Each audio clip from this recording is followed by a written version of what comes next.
તો ગુજરાત સ્થાપના દિવસની સુરતમાં ઉમળકાભેર ઉજવણી થઈ। ડુમસ સી ફેસ ખાતે ભવ્ય સાંસ્કૃતિક કાર્યક્રમનું આયોજન કરવામાં આવ્યું। તો સ્થાપના દિવસ નિમિત્તે નાયબ મુખ્યમંત્રી હર્ષભાઈ સંઘવીએ નિવેદન આપ્યું। તેમણે કહ્યું 66માં ગુજરાત સ્થાપના દિવસ નિમિત્તે સુરત યજમાન બન્યું છે। ગુજરાતે બુલેટ ટ્રેનની ગતિએ વિકાસની ગતિને આગળ વધારી।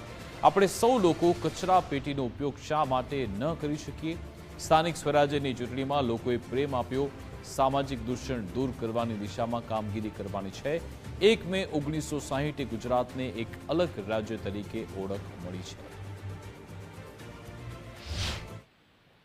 આપણા ગુજરાતે છેલ્લા અનેક વર્ષોથી ખૂબ જ સંઘર્ષ કરીને આ રાજ્યને દેશનું નંબર 1 રાજ્ય સુધી પહોંચાડવા માટે આ રાજ્યના પ્રત્યેક નાગરિકોએ રાત દિવસ એક કરી છે, મહેનત કરી છે, કાળી મજૂરી કરી છે।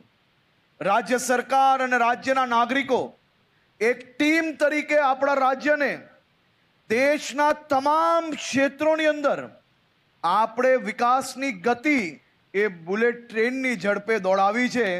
ત્યારે આજે ગુજરાત ગૌરવ દિવસની જ્યારે ઉજવણી થાય તો રાજ્યના નાગરિક તરીકે આપણે સૌએ સંકલ્પ લેવાનો છે કે આપણું રાજ્ય જો બધા જ વિષયોની અંદર નંબર 1 હોય, સ્વચ્છતામાં બી હવે આપણા મોટા ભાગના શહેરો નંબર 1 છે।